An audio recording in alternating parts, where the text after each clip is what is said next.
প্রিয় রাশি, আপনারা বিভ্রান্ত হবেন না। আমার নমিনেশন বাতিল হয়নি এবং আগামীতে নমিনেশন সঠিক হয়ে যাবে। আমার অ্যাডভোকেটের সাথে আমি কথা বলছি, সেটা শুনুন।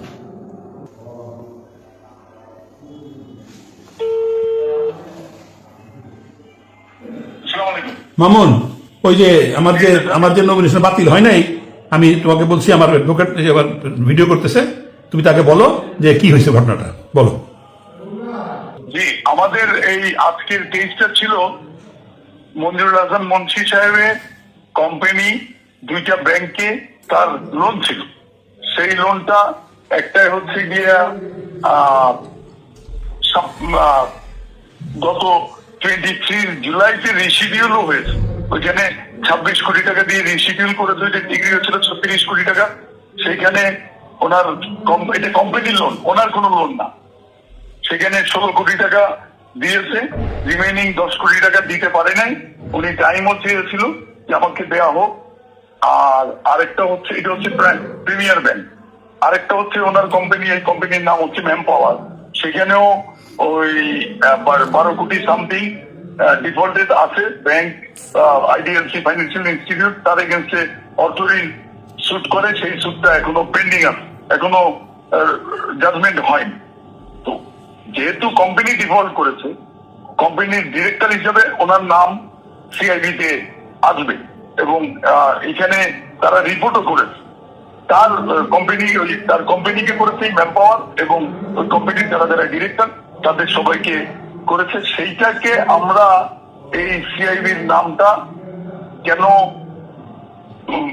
অবৈধ হবে না এই মর্মে আমরা জয়েন্ট ডিস্ট্রিক্ট জাজের কোর্টে একটি টাইটেল সুট করি, ডিক্লারেটরি সুট, এবং সেখানে আমরা ইনজাংশন চেয়েছিলাম যে আমাদেরকে যেন এই ম্যান পাওয়ার এবং মঞ্জুরুল হাসান মুন্সি, তারা দুইজন ওইখানে বাদী ছিলেন, তাদেরকে যেন ডিফল্টার ডিক্লেয়ার নাম না করা হয় এবং সিআইবিতে তাদের নাম যেন দেয়া না হয়।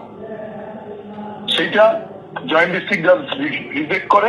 তার এগেনস্টে হাইকোর্ট ডিভিশনে ফার্স্ট মিসেলেনিয়াস আপিল করি। সেখানে একটা ইনজাংশন অ্যাপ্লিকেশন শুনানির পরে একটা ইনজাংশন পাই। গত নভেম্বর মাসে হাইকোর্টের শুনানি হয়। সেখানে সেই শুনানিতে হাইকোর্ট ডিভিশন থেকে ইনজাংশন দেয় যে তাকে যেন ওই তার বাদী কোম্পানি এবং মঞ্জুরুল হাসান মুন্সি তাদেরকে যেন ডিফল্টার এবং তাদের নাম যেন সিআইবিতে ফরওয়ার্ড করা না হয়, এই মর্মে একটা ইনজাংশন দেয় 3 মাসের জন্য। এটা গত 2রা নভেম্বর এই অর্ডারটা হয়। এই হইল পজিশন। উনি তো তারপরে নমিনেশন সাবমিট করলেন গত 29 তারিখ।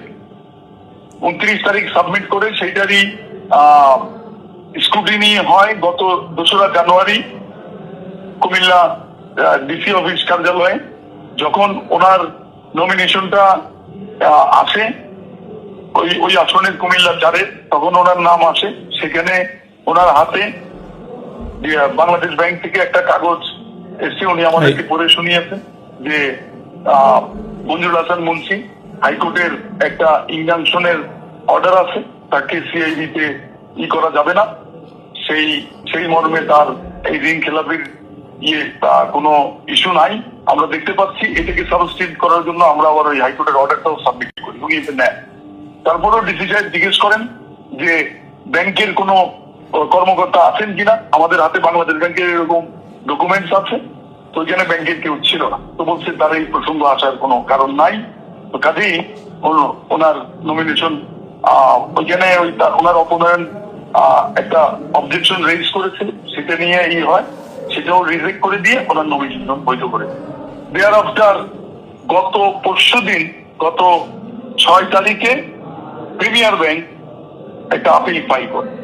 আর গত 7 তারিখে আইডিএলসি ফাইন্যান্সিয়াল ইনস্টিটিউট তারাও একটা আপিল ফাইল করে।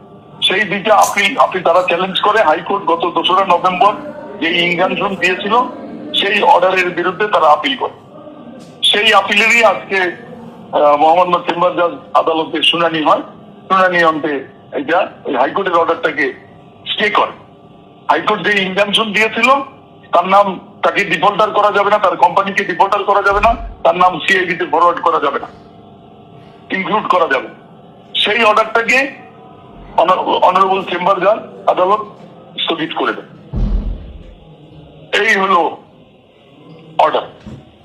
তো এতে কি আমার নমিনেশন আমি ইলেকশন করতে পারবো না? আপনার নমিনেশন তো চ্যালেঞ্জ হয় না এখন পর্যন্ত, তো আপনার নমিনেশন তো ঠিক আছে। হুম, আপনার নমিনেশন গত 2 তারিখে যেই নমিনেশনটা ভ্যালিড করেছে এটা তো এখনো ইনভ্যালিড হয়নি। ইনভ্যালিড হয়নি। তার মানে আমি সুপ্রিম কোর্টে তো তারা এটা চ্যালেঞ্জ করে না। তারা তাদের তো এই প্রেয়ার ছিল না যে ওনার নাম নমিনেশন থেকে ওনার নাম কাটা হোক। এইটাই মেইন পয়েন্ট। হ্যাঁ, ঠিক আছে, আমি সেটাই জিজ্ঞাসা করছি।